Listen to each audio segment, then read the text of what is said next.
Speaker पद को लेकर राहुल गांधी का इस बीच बयान देखने को मिला, जिसमें राहुल गांधी ने कहा कि बीजेपी ने हमसे समर्थन मांगा, हम स्पीकर को सपोर्ट करेंगे। तो देखिए, स्पीकर पद को लेकर राहुल गांधी की प्रतिक्रिया भी सामने आ गई है, जो कह रहे हैं कि हम स्पीकर को सपोर्ट करेंगे, डिप्टी स्पीकर लेकिन विपक्ष का होना चाहिए। तो राहुल गांधी की ये जो मांग है, इसे समझिए किस तरीके से राहुल गांधी अपना सपोर्ट दे रहे हैं स्पीकर को लेकर कि अगर स्पीकर एनडीए की तरफ से होगा तो डिप्टी स्पीकर जो है वो विपक्षी खेमे का होना चाहिए।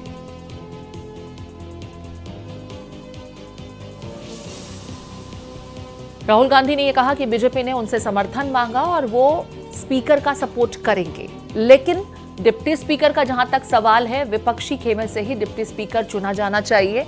ये भी बातें राहुल गांधी ने यहां पर रखी हैं। मीडिया के साथ मुखातिब हुए, मीडिया ने उनसे पूछा कि स्पीकर को लेकर के क्या कुछ कांग्रेस का सोचना है, तो राहुल गांधी ने समर्थन की बात कही, लेकिन डिप्टी स्पीकर को लेकर यह कहा उन्होंने सीधे तौर पर, और मांग रखी कि डिप्टी स्पीकर विपक्षी खेमे से होना चाहिए।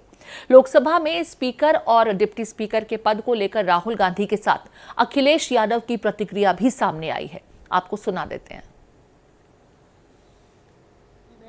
खारगे जी से कहा, देखिए आप हमारे स्पीकर को सपोर्ट कीजिए। ऑपोजिशन, पूरी ऑपोजिशन ने कहा है, हमने सब के सब से बात की है, पूरे ऑपोजिशन ने कहा है कि हम स्पीकर को सपोर्ट करेंगे, मगर कन्वेंशन ये है कि डेप्यूटी स्पीकर ऑपोजिशन को मिलना चाहिए। राजनाथ सिंह जी ने कल शाम कहा था कि वो खारगे जी को कॉल रिटर्न करेंगे। अभी तक राजनाथ सिंह जी ने खारगे जी का कॉल रिटर्न नहीं किया है। स्पीकर पे समर्थन कर रहे हैं। अब ये सब सामने आ जाएंगी, सब चीजें सामने आ जाएंगी, सब सामने आ रही है अभी चीजें, अभी सब सामने आ रही चीजें। जो विपक्ष की मांग यही थी कि उपाध्यक्ष विपक्ष का हो, तो अभी ऐसे में राजनाथ सिंह जी ने कुछ बात की। जो हमारी राय पार्टी की है वो है कि उपाध्यक्ष विपक्ष का हो, और बाकी बातें अभी सब सामने आ जाएंगी। तो कुल मिलाकर के जिस तरीके से राहुल गांधी ने कहा कि मल्लिकार्जुन खड़गे के साथ में राजनाथ सिंह की बात हुई और उन्होंने दोबारा उन्हें रिस्पॉन्ड करने की बात कही थी, लेकिन दोबारा फिर संपर्क नहीं किया गया, और अखिलेश यादव भी कमोबेश इसी लाइन पर कहते रहे कि स्थिति स्पष्ट हो जाएगी, हम ये चाहते हैं कि डिप्टी स्पीकर जो हैं वो विपक्षी खेमे से होना चाहिए। हमारे साथ मेरे सहयोगी कमलेश जुड़ गए हैं, जरा समझ लेते हैं कि स्थिति को किस तरीके से देखा जाए, विपक्ष का साथ या कंडीशन अप्लाई के साथ में उन्होंने स्थिति को स्पष्ट कर दिया है कि अगर डिप्टी स्पीकर देंगे तो हमारा सहयोग, नहीं तो असहयोग। कमलेश, इसको इसी तरीके से समझे क्या? हालांकि राहुल गांधी ने कहा कि सपोर्ट कर रहे हैं हम, स्पीकर के चेहरे पर हमारा सपोर्ट, लेकिन फिर डिप्टी स्पीकर विपक्षी खेमे से होना चाहिए। कंडीशन अप्लाई के साथ में सपोर्ट को विपक्षी खेमा ऑफर कर रहा है। नहीं, इसमें दो बातें हैं साहब की। विपक्ष ने कहा है कि स्पीकर पद के लिए आपके प्रत्याशी को हमारा समर्थन है, क्योंकि ये कस्टम है और रूल है, ये परंपरा है कि स्पीकर पद के लिए अब तक कोई चुनाव नहीं हुआ, तो उन्होंने अपना समर्थन तो दे दिया है, लेकिन साथ में उन्होंने ये भी कहा है कि डिप्टी स्पीकर का पद भी विपक्ष को चाहिए, क्योंकि डिप्टी स्पीकर का पद अभी चुनाव नहीं होना है। चुनाव कब होगा ये डिसीजन लेना है, सरकार को डिसीजन लेना है, क्योंकि अभी चुनाव नहीं होना है, तो वो विपक्ष एश्योरेंस चाह रहा था। और आपने राहुल गांधी का स्टेटमेंट अगर देखा होगा तो उन्होंने साफ साफ कहा कि प्रधानमंत्री बाहर कुछ और बोलते हैं, अंदर कुछ और बोलते हैं। मतलब वो सरकार पे दबाव डालने की रणनीति के तहत इस तरह का बयान दिया गया है कि सरकार को ऐसा लगे कि सरकार ने उनको एश्योरेंस दिया था, तभी वो सपोर्ट करने के लिए आए। इस बात को प्रोपेगेट किया जा रहा है। ऐसी स्थिति में चूंकि सरकार की ओर से अब भी क्लियर नहीं है कि डिप्टी स्पीकर का पद क्या वो विपक्ष को देंगे या नहीं देंगे। अगर ये बातें सरकार की ओर से स्पष्ट हो जाती तो राजनाथ सिंह कन्वे कर चुके होते। और लेकिन जहां तक स्पीकर को लेकर के है, अभी तक मेरी जानकारी के मुताबिक इस स्पीकर के नॉमिनेशन फाइल करते वक्त एनडीए के फ्लोरिडर्स के साथ साथ इंडिया गठबंधन के फ्लोरिडर भी मौजूद होंगे, और सर्वसम्मति से यानी एक साथ एकता दिखाते हुए नॉमिनेशन फाइल करने की प्रक्रिया निभाई जाएगी। और उसके बाद जब स्पीकर चुन लिए जाएंगे, उनके बाद ही पर विपक्ष अपना तेवर साफ करेगी। यानी अब विपक्ष ये आरोप लेकिन लगाएगी ठीक है सरकार कमलेश, जो आप कह रहे हैं कि एक प्रेशर बिल्टअप करने की कोशिश है, एक माहौल बनाने की कोशिश भी है विपक्षी खेमे की तरफ से, इसीलिए इस मुद्दे को बार बार प्रोपेगेट किया जा रहा है कि हमें संपर्क किया गया था। राजनाथ सिंह साहब का नाम राहुल गांधी लेते हैं और वहीं अखिलेश यादव भी कहते हैं कि हमने स्पष्ट कर दिया है सामने से कि डिप्टी स्पीकर हमारे ही खेमे से यानी विपक्षी खेमे से होना चाहिए। अब वो जब मार्क ऑफ एक्सक्लेमेशन के साथ में इन बातों को मीडिया के सामने रख रहे हैं तो दोनों ही स्थितियों में स्पष्ट है कि राजनाथ सिंह साहब की तरफ से दोबारा पलट करके रिस्पांस नहीं आया है अब तक मल्लिकार्जुन खड़गे को। तो ऐसे में कांग्रेस पार्टी ने क्या कुछ सोचा है, क्या कुछ तय किया है, इसको लेकर राहुल गांधी का स्पष्टीकरण अब तक सामने नहीं आया। दूसरी चीज ये कि अखिलेश यादव ने भी कंडीशन अप्लाई वाली बात कह करके कि डिप्टी स्पीकर अगर हमारा होगा तो हमारा सहयोग है, लेकिन डिप्टी स्पीकर तो तभी चुना जाता है ना जब स्पीकर चुन लिया जाता है, उसके बाद ही वो डिप्टी स्पीकर को लेकर के आगे तमाम चीजें तय करते हैं। तो ये जो दांव विपक्षी खेमे की तरफ से खेला जा रहा है, इसको हम किस तरीके से देखें? प्रेशर बिल्टअप करके अपनी बात मनवाना? बिल्कुल प्रेशर बिल्डअप करके अपनी बात मनवाना। दो बात है, एक दो बात कॉमन थी राहुल गांधी और अखिलेश यादव के बयान में। अगर आपने गौर करके देखा होगा तो उन्होंने ये कहा था कि ये बात स्पीकर के पद को लेकर के क्या बातें हुई, क्या वो सपोर्ट करेंगे या नहीं करेंगे, बोला ये बात क्लियर हो जाएगी। यानी अगर स्पीकर पद को लेकर के अगर वो उनका मत की था यानी वो सपोर्ट नहीं करते तो उसी समय बोलते कि डिप्टी स्पीकर को लेकर सरकार का एश्योरेंस हमको नहीं मिला है, लिहाजा हम भी स्पीकर पद के लिए सरकार को समर्थन नहीं देंगे या नॉमिनेशन प्रक्रिया करने की फाइल प्रक्रिया करने के प्रोसेस में नहीं जाएंगे। लेकिन चूंकि विपक्ष यहाँ ये दिखाना चाहती है कि विपक्ष अपनी ओर से सरकार को सहयोग करने को तैयार है, लेकिन सरकार वादा खिलाफी कर रही है। सरकार ने एश्योरेंस देने के बावजूद इस वादा खिलाफी की ये दिखाने की कोशिश हो रही है। क्योंकि विपक्ष को भी पता है कि डिप्टी स्पीकर का पद के चयन की प्रक्रिया अभी शुरू नहीं होने वाली, ये बाद में बजट सेशन के बाद चुनी जाएगी। लेकिन सरकार से वो चाहती है कि एश्योरेंस मिले और कम से कम डिप्टी स्पीकर को लेकर के इंडिया घटक दल के नेता चाहते हैं कि एक प्रेशर जो कल से बनाने की कोशिश हो रही है। आपने देखा कि कल सेशन की शुरुआत से शुरू से ही संविधान की कॉपी लेकर के लोग पार्लियामेंट हाउस में गए और प्रधानमंत्री के जब वो शपथ ले रहे थे उसमें भी संविधान की कॉपी दिखाई। तो कहीं ना कहीं प्रेशर बिल्डअप की करने की कोशिश कि सरकार या देश संविधान के हिसाब चलेगा। तो यही बात इस बार विपक्षी खेमा जो है थोड़ा टैक्टफुल होकर के सदन में किस तरीके से उनकी प्रेजेंस होनी चाहिए और जनता तक उनकी प्रेजेंस या उनका विरोध या सपोर्ट किसी भी मुद्दे को लेकर कैसे कम्युनिकेट हो, उसको बाकायदा सोच समझकर फूंक फूंक कर कदम आगे रखते हुए मुझे लगता है विपक्ष बढ़ रहा है। यहां पर एक सवाल कमलेश आपसे मैं पूछना चाहूंगी, हालांकि थोड़ा सा इससे जुदा है।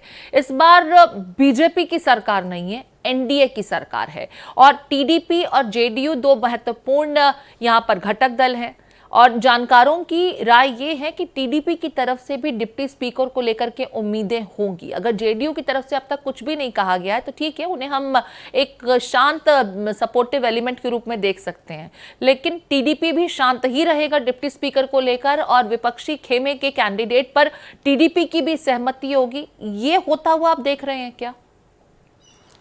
नहीं, देखिए टीडीपी की भूमिका अलग है। टीडीपी राज्य में आंध्र प्रदेश के स्पेशल पैकेज से ऊपर और अपने कैबिनेट के अपने एजेंडा से ऊपर कुछ ज्यादा बढ़ने वाले नहीं है। और जो टीडीपी के नेताओं से हमारी कल बात हुई थी, उन्होंने कहा था कि हमारे लिए राज्य सबसे इंपॉर्टेंट है। और आपको याद होगा कि एनडीए की पहली बैठक में सबसे पहले टीडीपी नेता चंद्रबाबू नायडू ने कहा था कि सरकार जो भी फैसला करेगी मंत्रिमंडल विस्तार को लेकर के, जितनी भी सीट ऑफर करेगी, टीडीपी मानने को तैयार है। जिसके बाद सबसे पहले टीडीपी के मंत्रियों की संख्या सामने आई, एक कैबिनेट एक एमओएस, उसके बाद जेडीयू। तो जब टीडीपी ने अपनी ओर से पासा फेंक दिया सरकार के पास, सरकार प्रधानमंत्री जो चाहे फैसला लें, उसके बाद ही जेडीयू की भी तैयार हुई थी। यानी टीडीपी अभी सरकार के से कोई बार्गेन करने की स्थिति में नहीं है।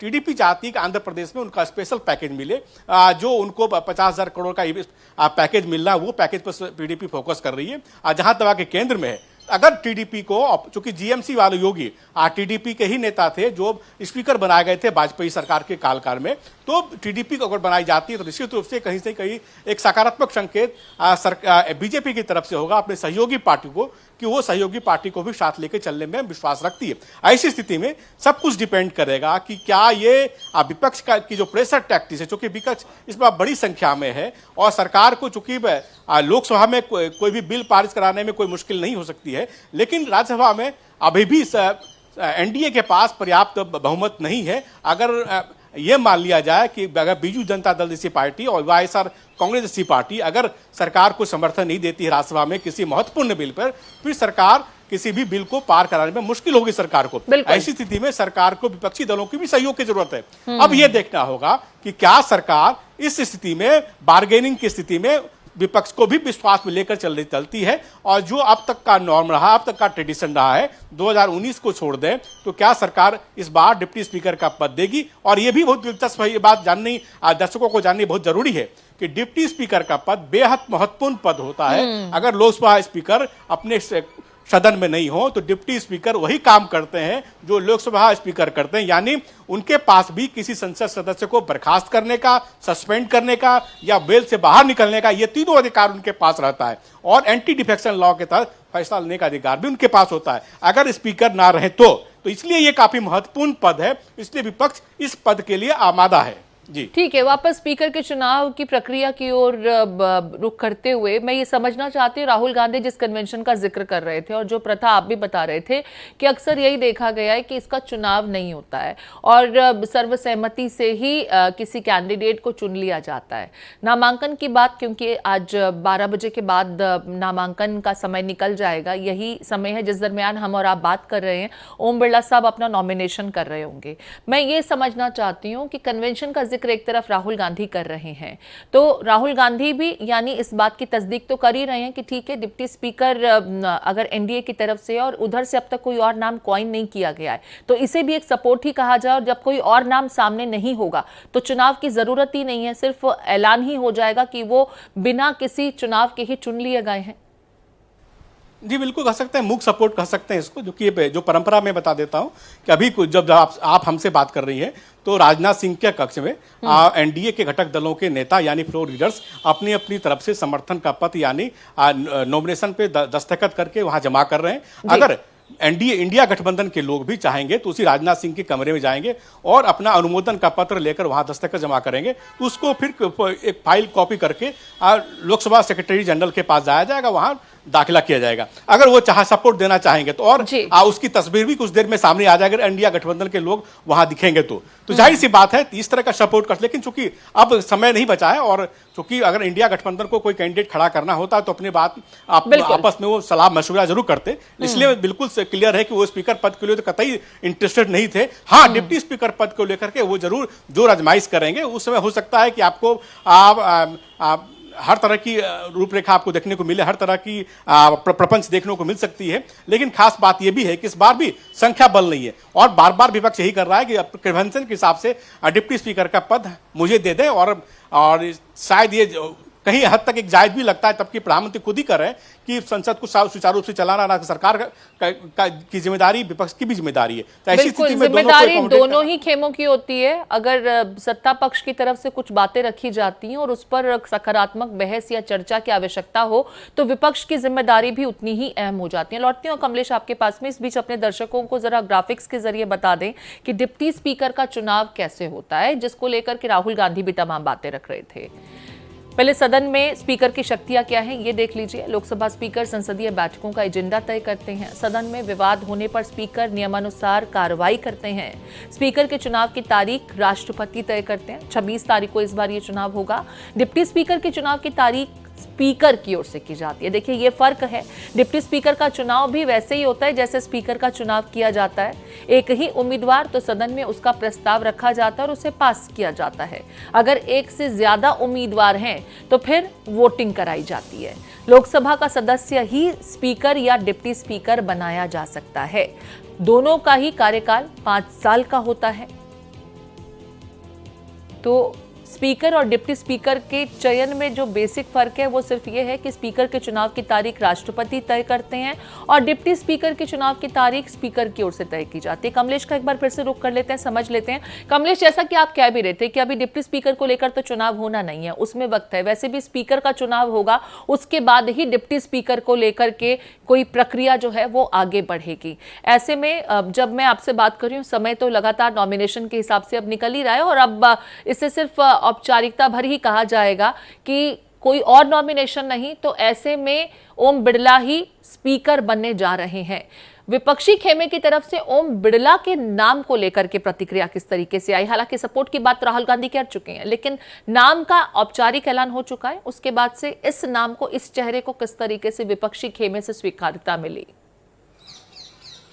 देखिए, पिछला अनुभव विपक्षी सांसदों को या विपक्षी नेताओं को कुछ अच्छा नहीं रहा है, खासकर ओम बिड़ला की ओर से। ओम बिड़ला के कार्यकाल में ही 39 सांसदों को एक बार लोकसभा की कार्रवाई से बर्खास्त किया गया था। हालांकि वह एक बात, एक परंपरा यह है कि अगर एनडीए की जो बड़ा दल है अगर अपनी ओर से नामित करता है किसी को, तो जो विपक्ष के लोग हैं उनको अपने सपोर्ट देते हैं।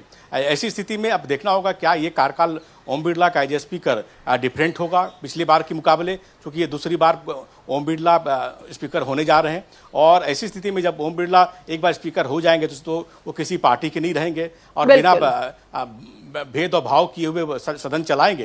तो ऐसी स्थिति में विपक्ष भी उम्मीद करेगा, क्योंकि कल जब जैसे ही वो लोकसभा की कुर्सी पर बैठेंगे, लोकसभा के पीठासीन अधिकारी ग्रुप में बैठेंगे, उस समय ही दोनों ओर से उनका वेलकम किया जाएगा और सभी फ्लोर लीडर्स अपनी अपनी बात रखेंगे। उसमें क्लियर हो जाएगा कि क्या विपक्ष के नेता उनसे उम्मीद करते हैं इस बार की पारी में। ऐसी स्थिति में जहां तक बात ओम बिड़ला जी की है, हालांकि ओम बिड़ला काफी शांत हैं, कभी उग्र नहीं होते और सांसदों को बहुत शालीनता समझाने की कोशिश करते रहते हैं और बार बार सांसदों को प्रयास करते हैं कि वो सदन के चारों से चले। ये बार बार हमने देखा है।